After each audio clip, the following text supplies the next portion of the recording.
In our lesson today, we're going to be learning how we can use probabilities in order to make predictions, okay? If we know the probability of an event, we can use that probability to predict how many times that thing should happen in a certain larger number of trials.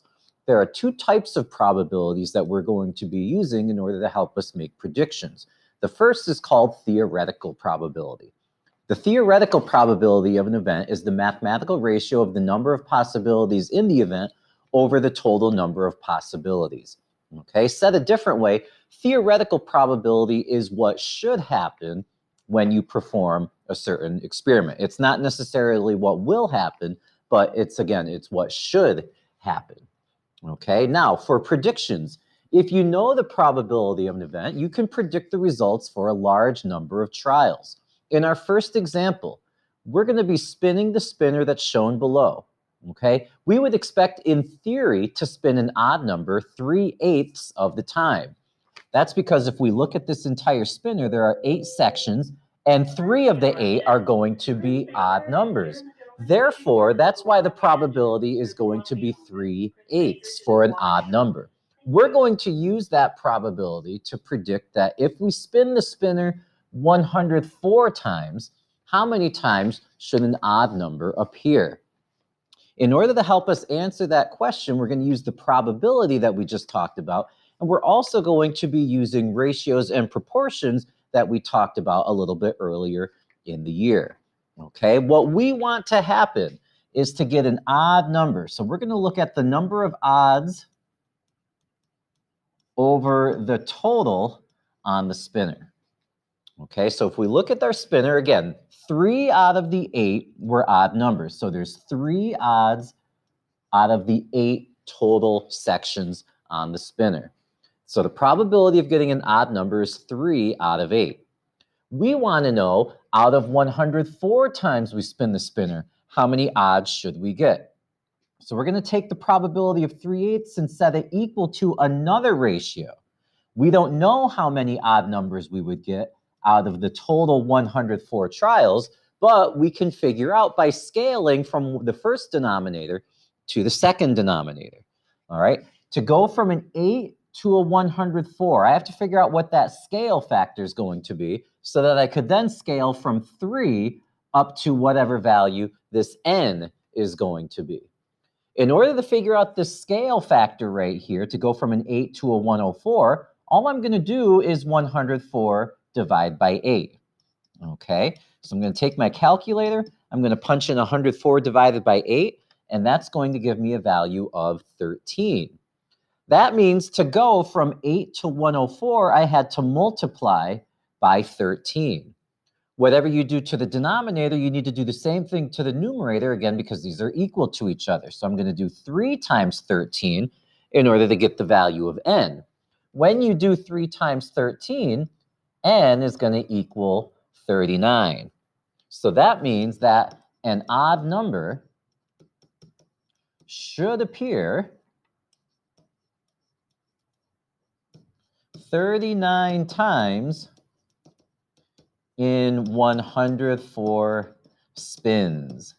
Okay, and again, this is just in theory what should happen. Okay, it's not necessarily what would happen if we spun the spinner 104 times. But again, based off of this theoretical probability of 3/8 getting an odd number, we can predict that out of 104 tries of spinning the spinner, we would get an odd number 39 times.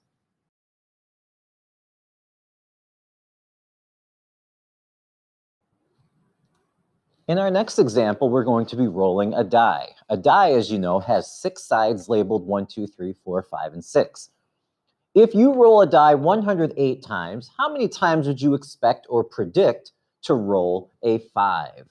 Okay, so that's what we're interested in this example. We want to figure out what's the probability of getting a 5 if we roll the die 108 times. How many times should that happen?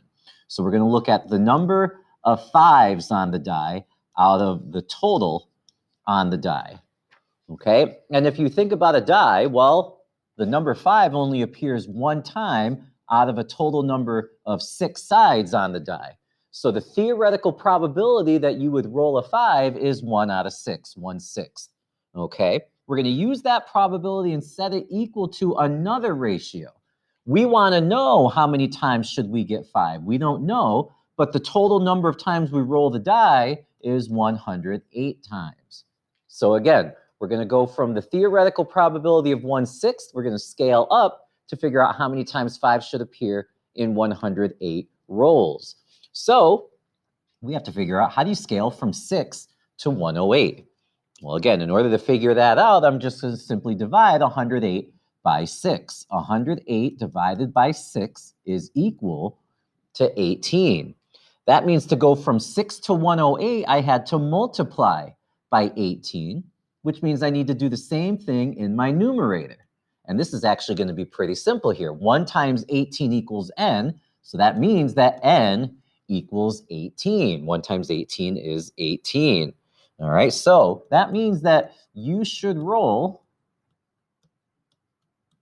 18 5s in 108 rolls.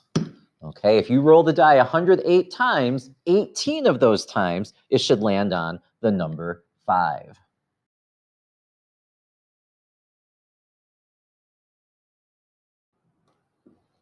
In part B, once again, we're going to be rolling our die. If we roll the die 342 times, how many times would you expect or predict again to roll a 5? Okay, so we're looking for the number 5 out of the total die. And once again, there's only 1 5 out of the 6 sides, so the probability is 1 out of 6 to roll a 5. And we're going to set it equal to, this time, n out of 342. We don't know how many 5s you would get out of a total of 342 rolls. So how would we scale from a 6 to a 342? Well, again, all I'm going to do to figure that out is do a division problem. 342 divided by 6. And when we do that, that gives us an answer of 57. So 6 times 57 equals 342. I'm going to do the same thing to my numerator. 1 times 57. That means that n equals 57. So you should roll 57 5s in 342 rolls.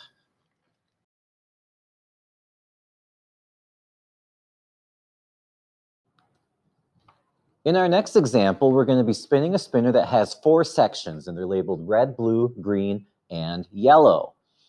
A is asking, if you spin that spinner 144 times, how many times would you expect to spin green? Okay, so this time we're looking at the greens, okay, how many times the green shows up over the total spinner. The number of greens on the spinner, there's only 1 out of the 4 total sections. So it's a 1 out of 4 chance of spinning a green. We're going to set that equal to another ratio where we don't know how many times we would get green out of a total of 144 spins. So let's figure out how to go from 4 to 144 when we scale with the denominator. If you do 144 divided by 4, that's going to give you an answer of 36. So 4 times 36 gets you to 144.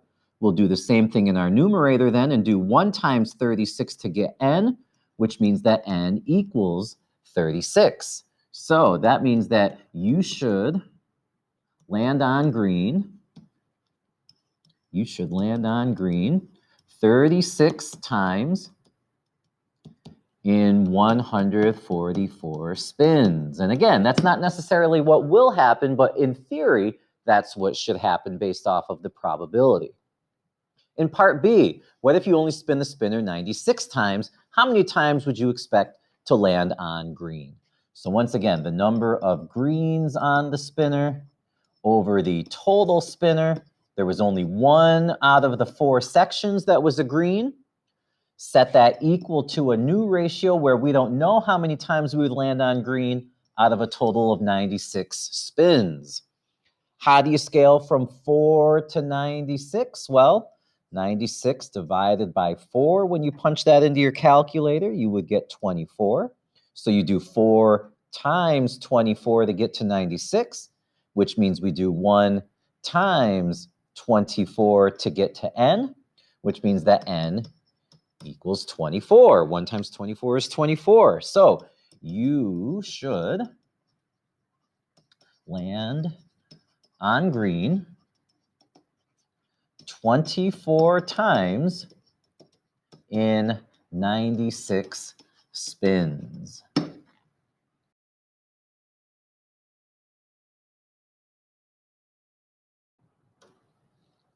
In the next set of problems, we're going to be using experimental probability in order to help us make predictions. Experimental probability is a probability based on the number of times the event happens when repeating the experiment a large number of trials. We also call this type of probability empirical probability. Now, experimental probability will approach the theoretical probability after a large number of trials. The more you do something, the more likely it is to, the probability is to approach the theoretical probability. Okay, so what we're going to do is take a look at our process here. It's the same process that we did before. We're going to find the experimental probability. We're going to set that equal to another ratio, which is where we set up the proportion. And then we're going to solve it by figuring out how we would scale from one fraction to the other. Okay, so let's take a look at example number 4. All right, in a school, 45 out of 60 students said that they would go to the student council dance on Friday. If there are 720 students in CODA, then how many students should be expected at the dance? Okay, so instead of asking all 720 students, we performed an experiment and only asked 60 students. And of those 60, 45 said that they would go to the dance. We're going to use this example, 45 out of 60 that said they would go, and predict out of the 720 students how many would go to the dance. Okay, so let's set up our ratio. We want the number going to the dance out of the total group. Okay, in our experiment, the number going was 45 students out of a total of 60. We asked 60 students, 45 were going. So the probability that a student is going is 45 out of 60. Set that equal to another ratio where we don't know how many students are going, but the total number of students in CODA is 720 students. We have to figure out how would we scale from 60 to 720. So we're going to set up our division, 720, divide by 60.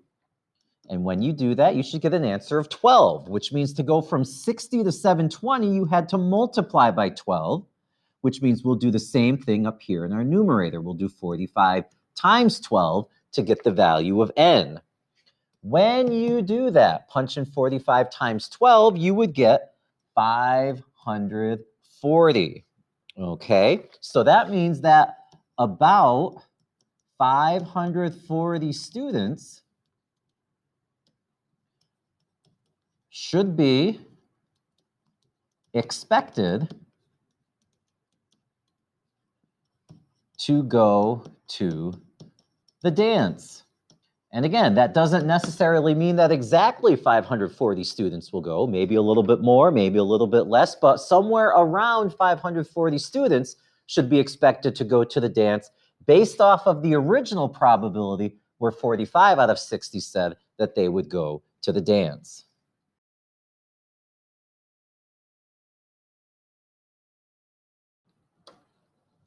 In example 5, we're told that a survey of 200 people was taken and 120 of them said that they would attend a concert in the park.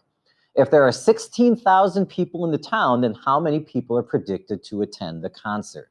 So again, we're not going to ask all 16,000 people. That would take too long. We're going to take a smaller sample of 200 people. And of those 200 people, 120 said that they would attend the concert. So once again, we're looking for the number that are going to go to the concert out of the total group.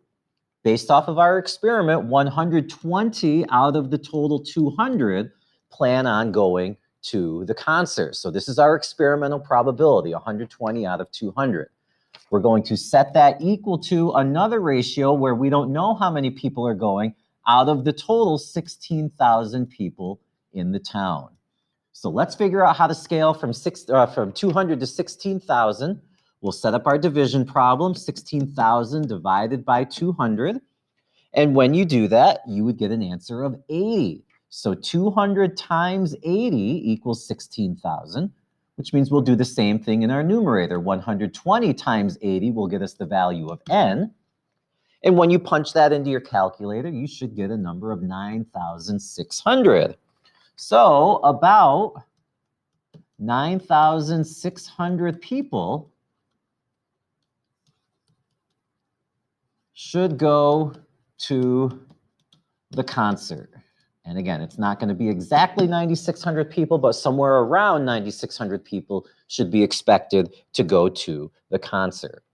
Okay, now, again, this type of probability is what we use in politics. In a political race, how did reporters know who's going to win when all of the votes haven't been tallied? How do they predict the winner? Well, to make a prediction, experimental probability is used.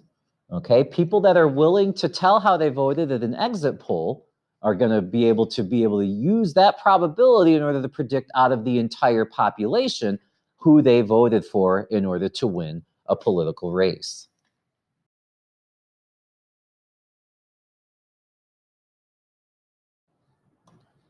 In our next example, we have an election that we're looking at. In Bill's homeroom, 13 out of 30 students voted for him. How many do you expect to vote for Bill out of the remaining 90 students on his team?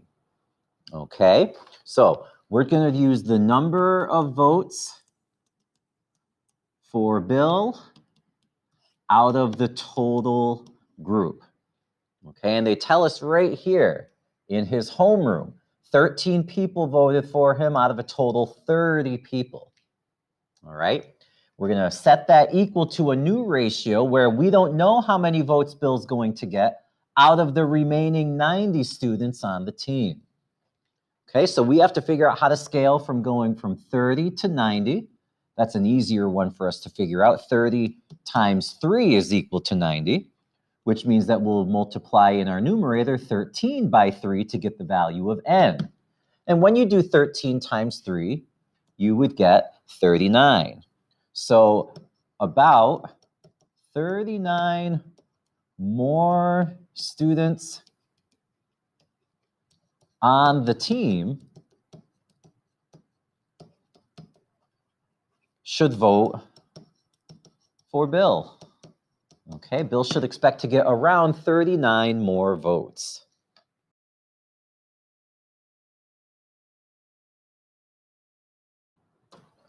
In example 8, we're told that 45% of the students surveyed said that they want candy sold in the cafeteria during lunch.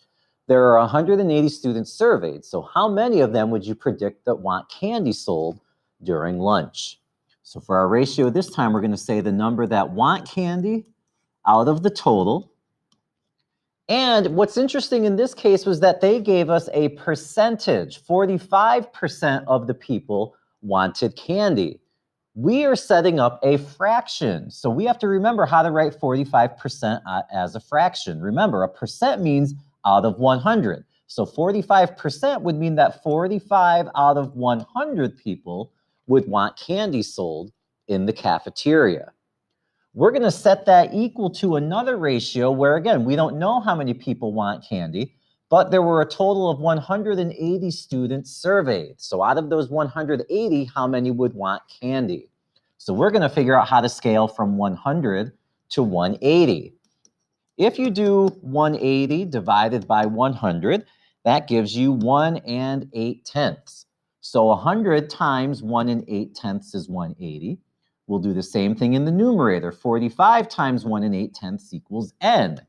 And when you do the multiplication, that would give you a value of 81. Okay, so we would say that around 81 students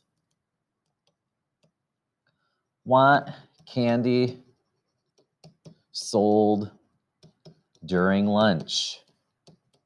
Okay, so remember, for a percentage, all right, a percentage is always out of 100. 45% is 45 out of 100.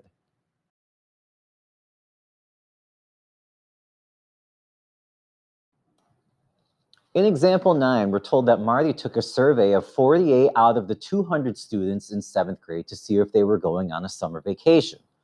30 of the students said that they were going on a summer vacation.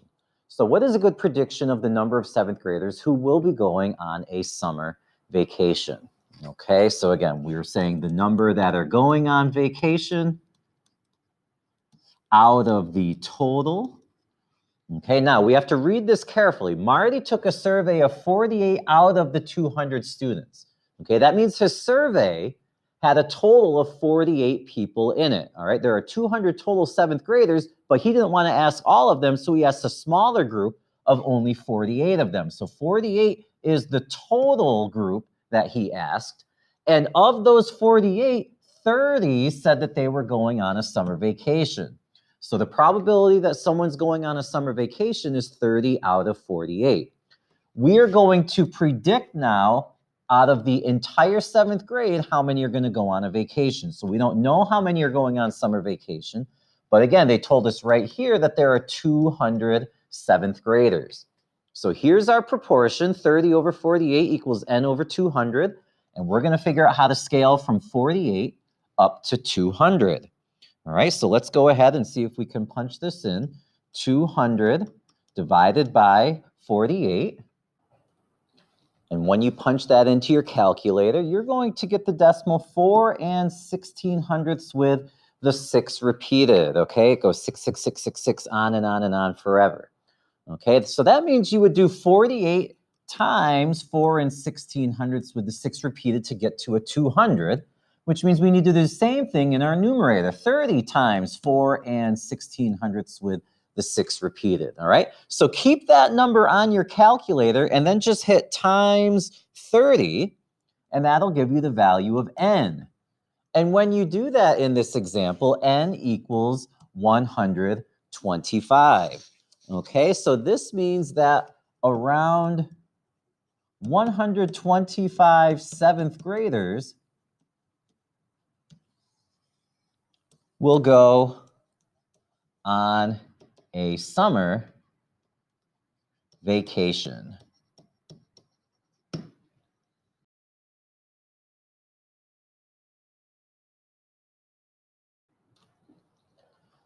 In our last example, Michael has a spinner that is divided into 8 equal parts. If he spins the spinner 72 times, how many times can he expect for the arrow to land on the striped area? Okay, so this is actually going to go back to what we were doing earlier in the lesson when we were looking at theoretical probability. We're looking for the number of striped areas over the total spinner. Okay, and if we were to look at that spinner, we would see that 3 out of the 8 sections are striped. So the probability of getting a striped section is 3 out of 8. We are going to spin the spinner a total of 72 times, and we don't know how many times it's going to land on the striped area. So we're going to scale in our denominator from 8 to 72, and we know that we would multiply by 9 to do that. 8 times 9 is 72. So now we'll do the same thing to scale from 3 to n. We have to multiply by 9, which means 3 times 9, n equals 27.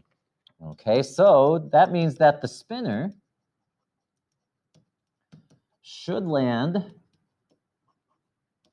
on a striped area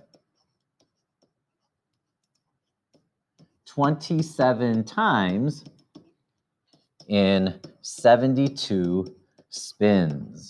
Okay, so again, it maybe won't exactly happen 27 times, but around 72 times based on the theoretical probability that we used for our spinner.